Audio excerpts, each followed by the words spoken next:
This whole notion, it just happened, I've never understood that. I've never understood it just happened.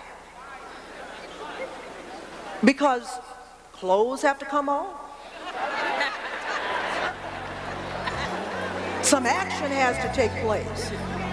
So when it just happens, I'm still trying to understand that. But if you have a game plan, if you really say, I want to be a first-class single, God's leading lady in my single life, I got a plan.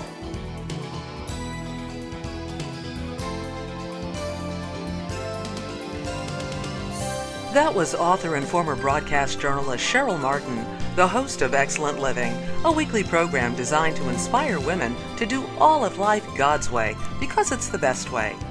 Today's program is designed to encourage single women to make the most of this season of their lives. Singles make up more than 50% of the U.S. population, and the deepest longing of many is to have a loving mate. Cheryl knows and understands this longing firsthand, so she shares from her heart and with passion in this talk given at a National Women's Conference. The teaching titled Successfully Single can be ordered on a single CD when you visit our website, excellentliving.org. That's excellentliving.org. Just click on Resources. Let's listen to Cheryl as she offers words of encouragement to today's single. How many of you singles want to be married? If the truth were told, you're single not by choice, but by circumstances. You're waiting for Mr. Right. You thought you had found him, but he didn't get the memo. It's nothing wrong with this desire to be married. God has wired us for relationship. He put that vacuum there. That's why so many times we fantasize about relationships where someone loves us unconditionally, where they only have eyes for us. That's why we as women read the romance novels, watch the soap operas, love the love stories like Sleepless in Seattle, My Big Fat Greek Wedding, You've Got Mail. We have these fantasies. We dream about them. I remember one of the recurring fantasies I used to have. I was in a room of beautiful women. Halle Berry was there. Vanessa Williams was there. And this handsome man walks in the room. His eyes are focused not on Halle, not on Vanessa,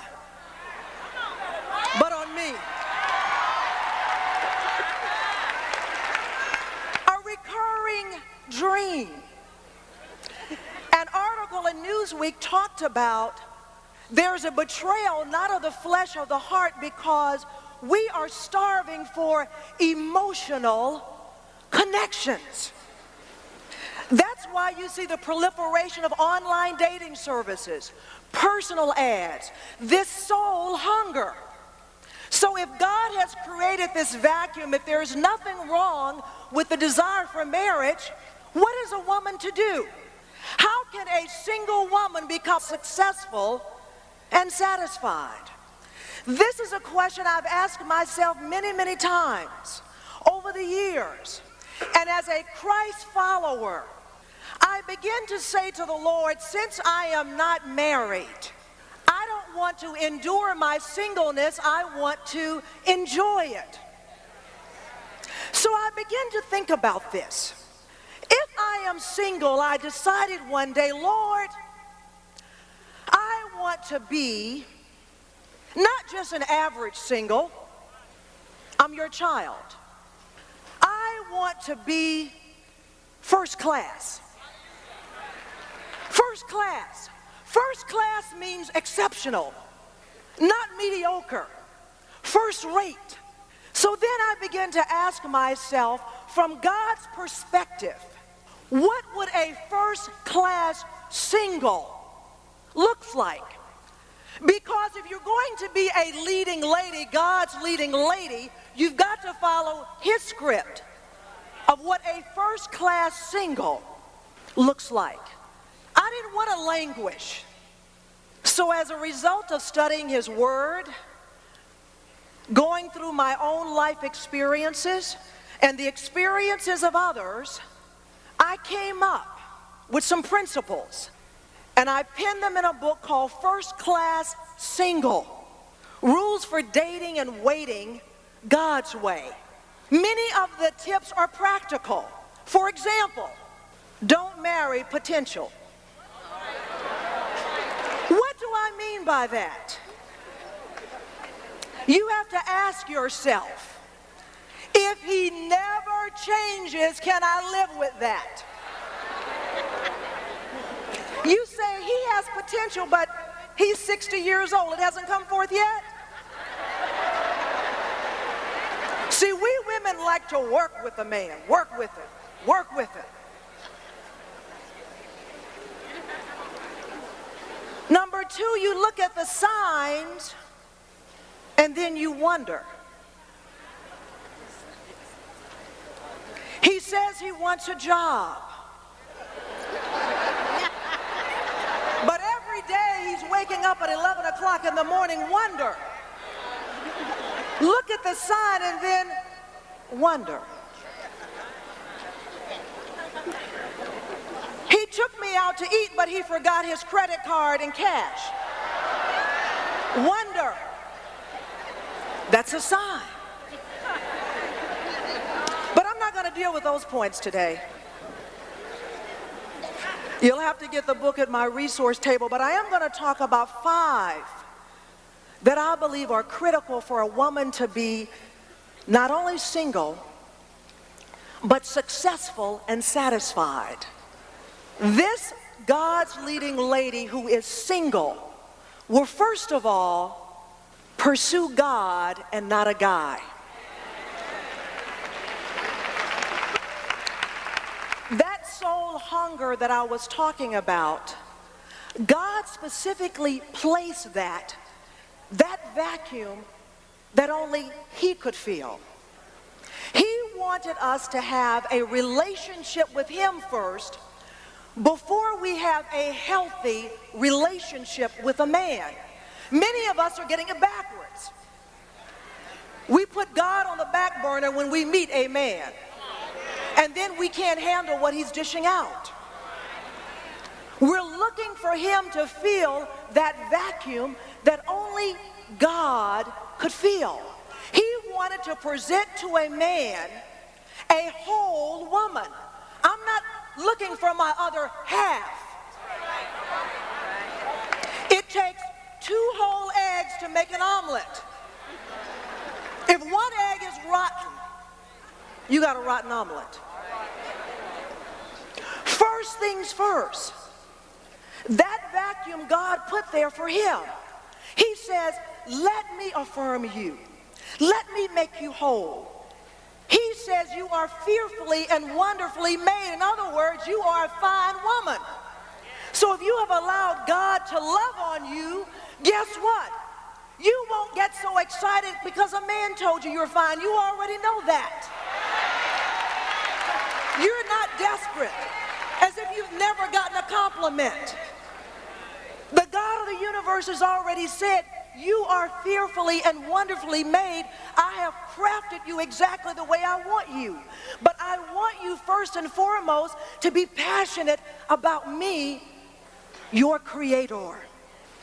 That's why there are a lot of desperate, clingy, needy women looking for a man to fill that void, and he can't do it. This was so important for women to be whole that when Jesus was here, as important as his mission was, even though he had fed thousands of people, his heart went out to one needy woman in Samaria. He took a detour. I need to go by Samaria to let this needy woman, she's trying to get that hunger filled the wrong way. How do we know she was a needy woman? The Samaritan woman had been married 5 times, working on the 6th man. What was the one constant in that relationship? Her. Jesus said to her, if you drink of me, if you drink of me, you will never thirst again.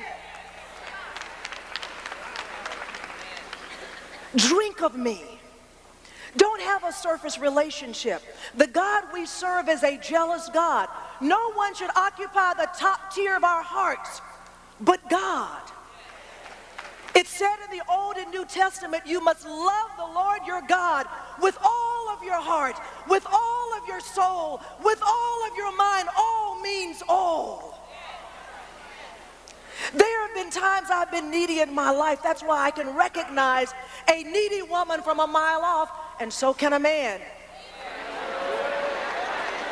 It's like you've got a big neon sign, needy, needy, needy. I can recognize them, desperate, just so glad to be in the relationship. I've been there. When I'd been rejected in a relationship, I went on a blind date with a guy. I got there and I knew if I had been in my right mind,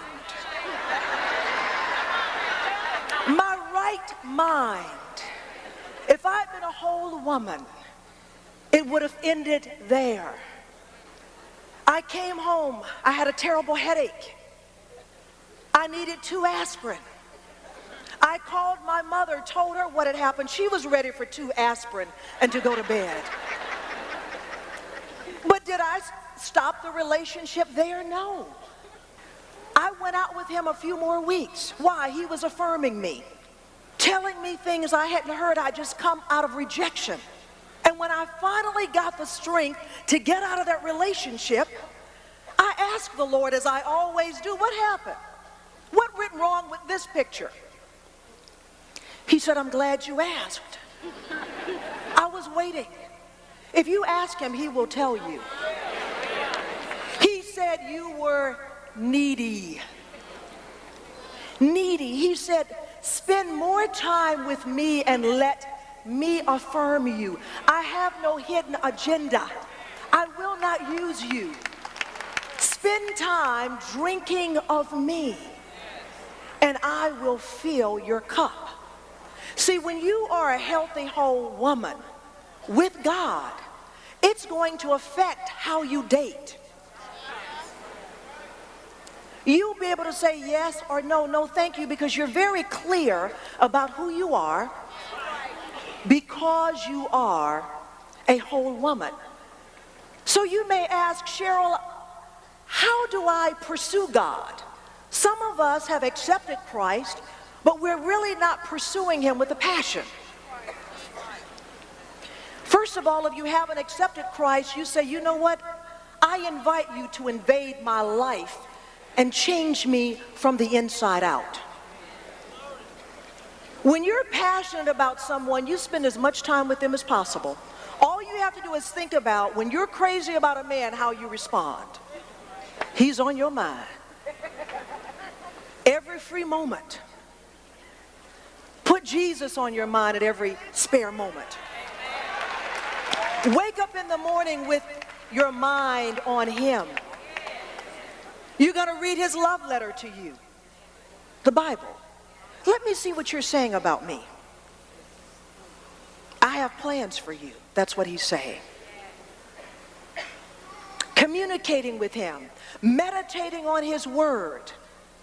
When you're in love with someone, you can talk at midnight. Sometimes you're just holding the phone. Nobody's talking. You know how it is. But when we allow him to fill us, we're going to become strong women, secure women, because we know who we are, because that base is there. So number one, this woman will pursue God and not a guy. Number two, this God's leading lady will recognize that her singleness is not a mistake or a holding pattern, but a wonderful opportunity to be the successful woman God wants you to be. This is a perfect opportunity for you to develop holistically. God is a God of balance.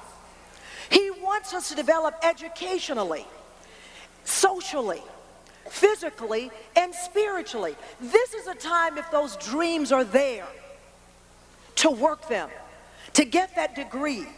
If you can afford a house, don't wait on him. You have all your stuff cramped in a one-bedroom waiting on this man. You're now 50 years old.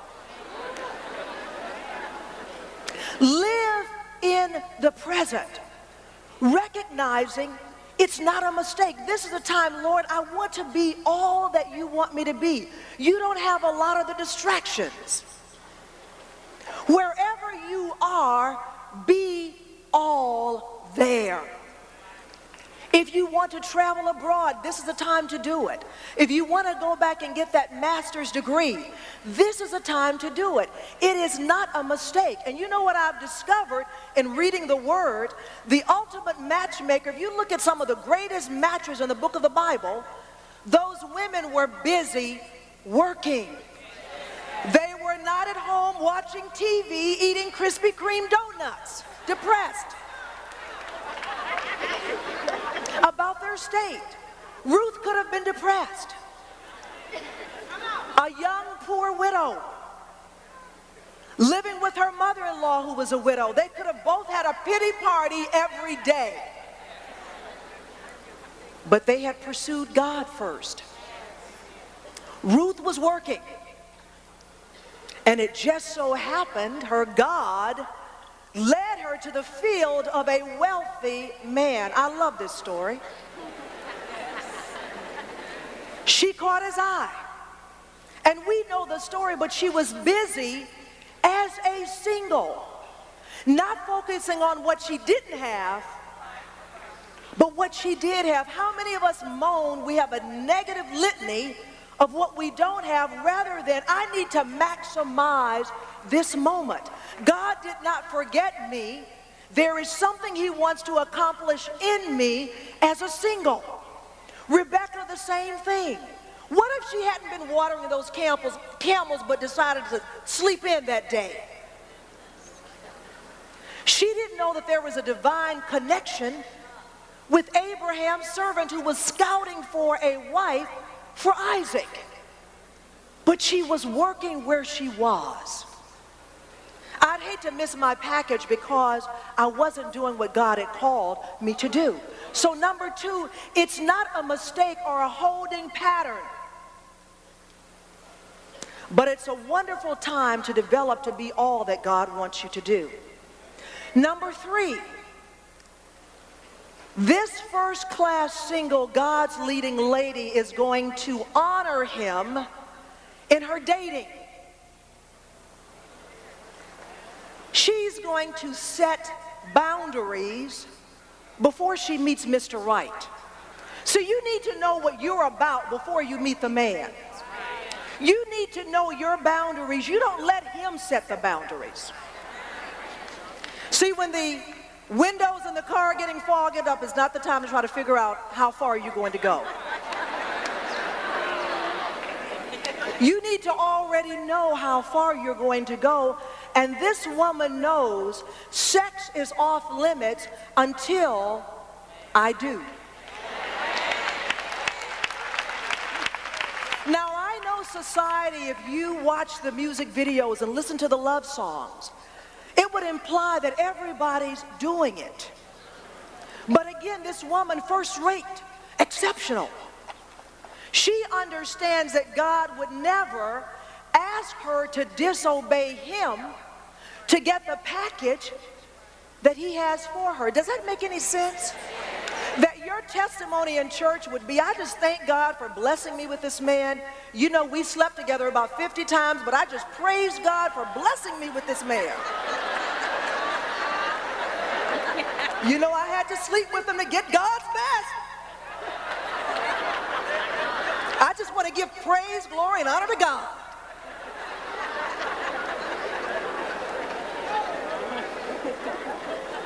See, this woman understands that if God denies us something, it's for our good. God designed sex. We couldn't have thought it up. We weren't creative enough. But he also understood our loving Father loved us so much that he only wanted us to experience this gift in the confines of a committed, healthy, loving relationship, because he did not want us entering that relationship with scars of rejection, the threat of STDs or AIDS. That's what he was thinking of, the big picture. Too many of us are thinking of immediate gratification. That's why he's saying, hold off, that this is so explosive and exciting. I want you to experience sex in the ultimate. And my ultimate is a committed relationship where you know this man is not using you, that he told you that he loved you, but he got up and the next night had slept with another woman and told her the same thing. He did not want you to be used and abused. And this woman says, I know what I'm about. I know what my boundaries are. You should know your hot buttons. Every woman's hot buttons are different. You need to know yourself. If you know you get weak in the knees, letting a man into your apartment, your home, you know that. Don't kid yourself. You say goodbye at the elevator. If you get weak, you can't say no. You have a game plan. See, this whole notion, it just happened, I've never understood that. I've never understood it just happened. Because clothes have to come on. Some action has to take place. So when it just happens, I'm still trying to understand that. But if you have a game plan, if you really say, I want to be a first-class single, God's leading lady in my single life, I got a plan. Number 4. I said number 1, you're going to pursue God and not a guy. Number 2, your singleness is not a mistake or a holding pattern. Number 3, you're going to honor God with your dating. Number 4, as God's leading lady, you will not be paralyzed by your past. Maybe you've been a sexually active single. Maybe you've had children out of wedlock. Maybe you've had abortions. Maybe you have been that other woman. I've got some good news for you. And I'm excited about this news. God still has a great plan for your life. God still has a great plan for your life. How many of us are bombarded? We may have accepted Christ. God has forgiven us. But we can't get past our mistakes. We knew it was wrong. We can't undo that. But I'm here to say that the God that we serve, we may have thought we missed the boat, but the boat didn't miss us. And the reason why I'm excited about this, I am exhibit A of what God can do in a person's life when you feel a sense of failure and disappointment. I have been there. So if you've been paralyzed by your past, you can't get over what you've done, how many times you've been married, how many children you have, God still has a plan for you, because Jeremiah 1 says, and I love this, before you were formed in your mother's womb, I knew you. Sometimes I just park right there and think about the awesomeness of the God we serve. He knew you before you were even conceived, but it doesn't stop there. He not only knew you, he had already carted out your assignment. He knew the mistakes. He knew the blunders. And he says, my plans for you are good. I don't care who has written you off. God has not written you off. That's the good news. God has not written you off. We'll have to stop there for today.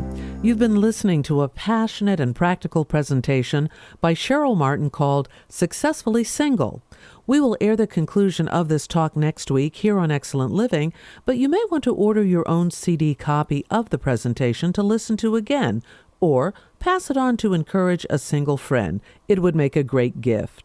You can purchase the Successfully Single CD on our website, excellentliving.org. That's excellentliving.org. And click on Resources. Shipping is free. While there, you can sign up to receive our updates and read Cheryl's blog. Keep up with Excellent Living on social media by following us on Instagram, Twitter, and liking us on Facebook. And now you can catch Cheryl on YouTube. She's the Good News Anchor. That's right, you'll get a dose of encouragement to start your day. Just go to youtube.com and type in Cheryl Martin, Good News Anchor. That's Cheryl Martin, Good News Anchor. You can subscribe so you don't miss an episode. Please consider making an investment in the spiritual fiber of this generation of women with a tax-deductible donation to Excellent Living. Just send your contribution to Excellent Living, Post Office Box 15285, Chevy Chase, Maryland 20825. That's P.O. Box 15285, Chevy Chase, Maryland 20825. I'm Doris McMillan, inviting you to tune in again next time to Excellent Living for more encouragement for singles.